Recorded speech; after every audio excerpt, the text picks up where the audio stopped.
Halo teman-teman, selamat datang kembali di channel Hadi Entertainment.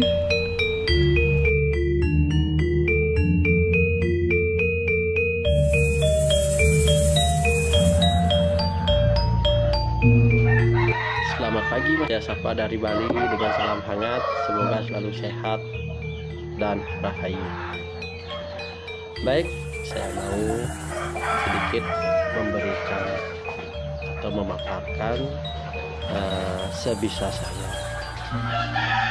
Hari Raya Pengerupukan itu sendiri merupakan rentetan dari Hari Raya Nyepi, di mana Hari Raya Nyepi ini merupakan pergantian hari Tahun Baru Saka yang datangnya setiap 1 tahun sekali. Hari Raya Nyepi ini juga bertepatan dengan Sasih Kesange, di mana para umat Hindu sedharma ada di Bali dan dimanapun mempercayai bahwa film Kesange ini merupakan film yang paling gelap di antara film-film yang lain, seperti itu. Nah, Hari Raya Pengerupukan itu sendiri dilaksanakan sehari sebelum Hari Raya Nyepi, di mana Hari Raya Pengerupukan itu maknanya mengusir butekala atau roh-roh jahat yang ada di muka bumi supaya tidak mengganggu umatnya atau manusia, seperti itu. Adapun Hari Raya Pengerupukan itu sendiri sebelum dilaksanakan pada petang hari, yaitu pergantian antara sore dan malam. Kalau Balinya disebut dengan Sandi Kala. Pada pagi sampai siangnya itu kita melaksanakan upacara Tawur Kesange, pecaruan.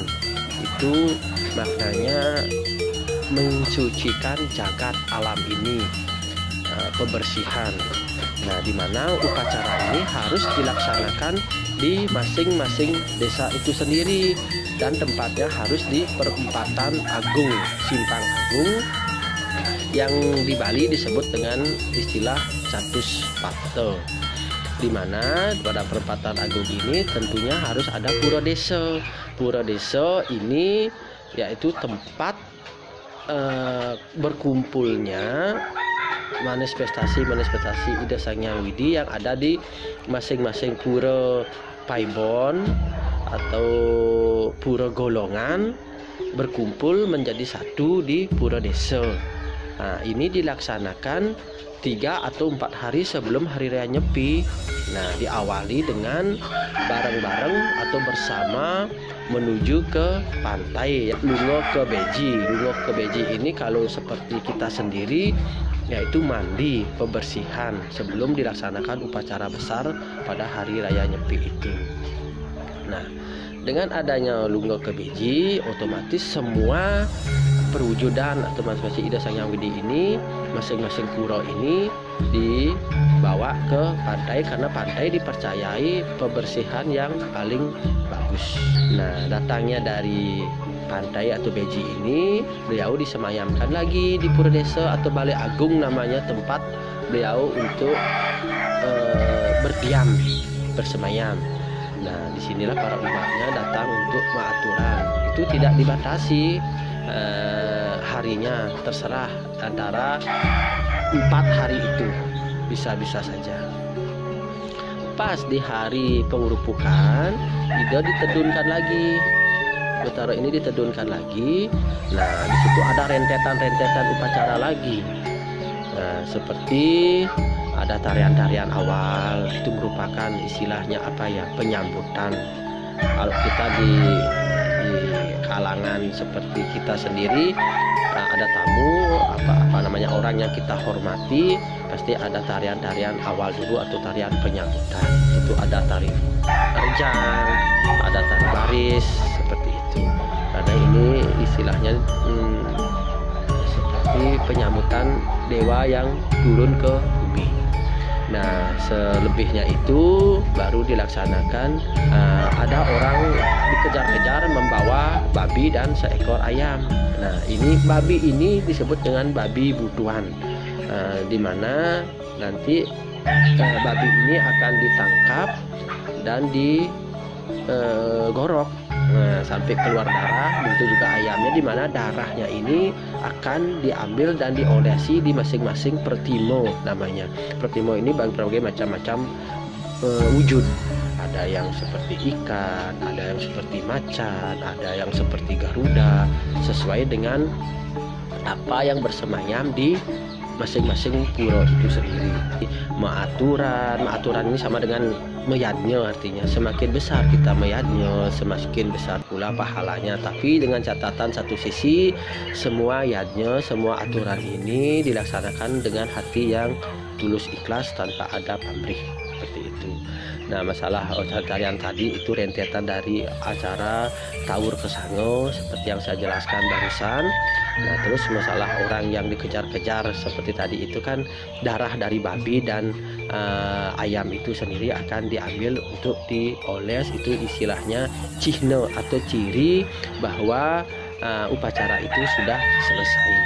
Nah, terkait dengan upacara pengelupukan itu sendiri, saya lanjutkan lagi sedikit. Maknanya seperti yang saya bilang di awal, itu istilahnya mengusir buta kala. Makanya setiap hari raya pengelupukan ini, para umat Hindu pastinya, terutama para remajanya, truna-truninya, pasti berkreasi membuat ogoh-ogoh. Karena ogoh-ogoh ini bisa kita disimbolkan perwujudannya buta kala yang seram-seram. Nah, seperti itu. Dimana pengarakannya itu sendiri kita kita kolaborasi dengan seni yang ada di Bali, baik itu tabuh gamelannya, baik itu dari kentongan bambunya, terus masalah lampunya tentunya ciri khasnya itu harus pakai obor itu sendiri. Nah, dan berkembangnya zaman, berkembangnya peradaban ini sering sekarang dilombakan pawai ini, karena kalau dilombakan tentunya tariannya atau apa tata caranya itu semakin diatur dan disiplin. Pengelupukan itu sendiri berjalan dari petang seperti yang saya jelaskan tadi, sandi kala istilah Balinya, itu akan mengitari seluruh desa, penjuru desa.